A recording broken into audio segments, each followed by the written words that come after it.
Feuer, einstellen. The order never came. Instead, on November 18, 1944, in the dark fir forests near Germany, Germany, the ground itself began to answer, violently, mathematically, without mercy. The first shell landed behind the German line, not in front of it. Veterans of the 353rd Volksgrenadier Division noticed that detail immediately.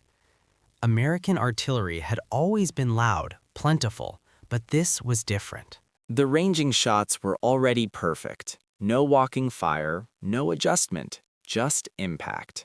Seconds later, the barrage tightened. Shells fell in a grid, spaced with clinical precision, each explosion overlapping the last by mere meters.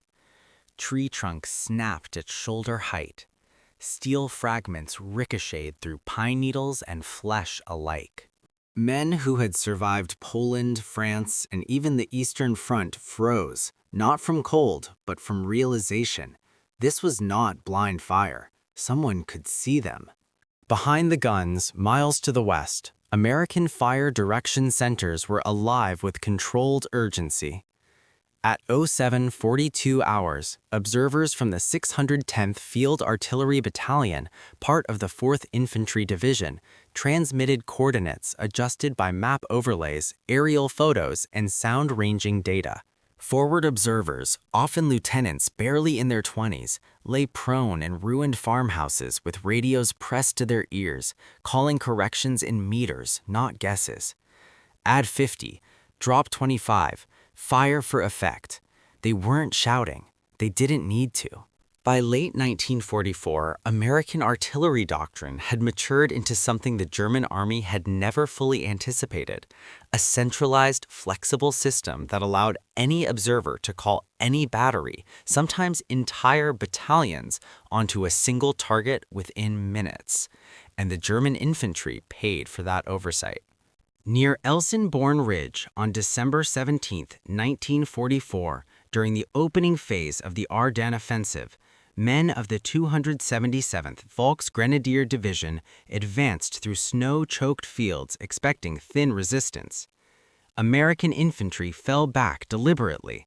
It looked like weakness. Then the artillery began. From concealed positions behind the ridge, guns of the 7th Armored Division artillery and attached corps units opened fire with pre-registered coordinates. White phosphorus shells burst overhead, igniting clothing and oxygen alike.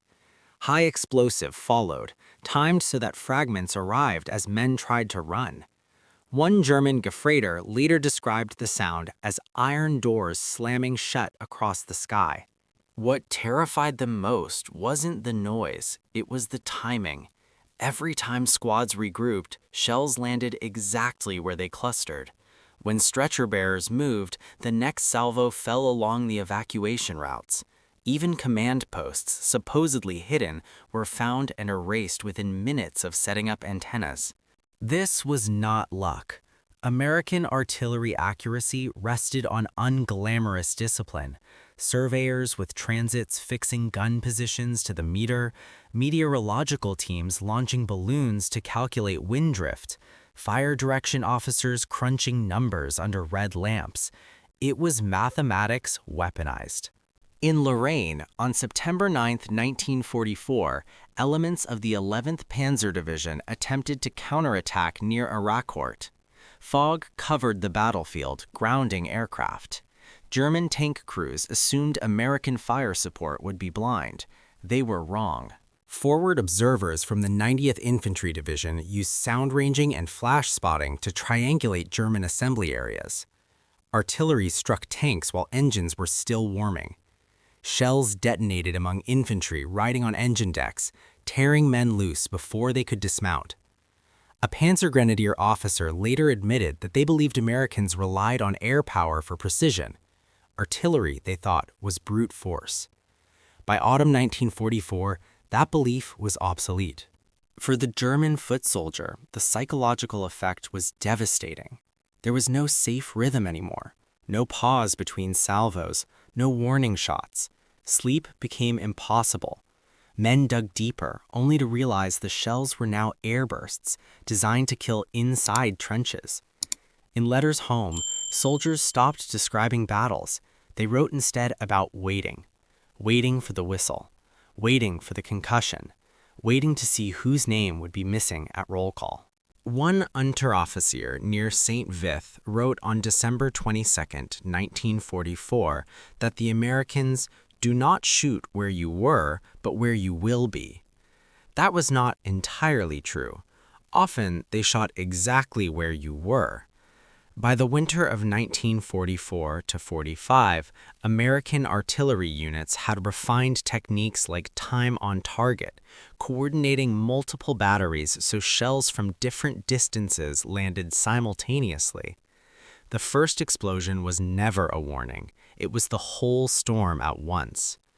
In the open fields east of Bastogne, during the encirclement in late December, German assault waves were shattered before reaching American lines.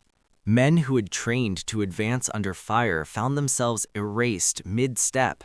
Boots, rifles, and bodies were thrown into frozen hedgerows, indistinguishable from the earth.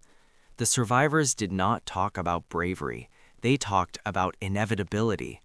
What the German infantry never expected was not American industry. They knew about that. It was American integration. Radios that worked in snow, maps that matched reality, officers who trusted enlisted observers, a system that valued accuracy over spectacle.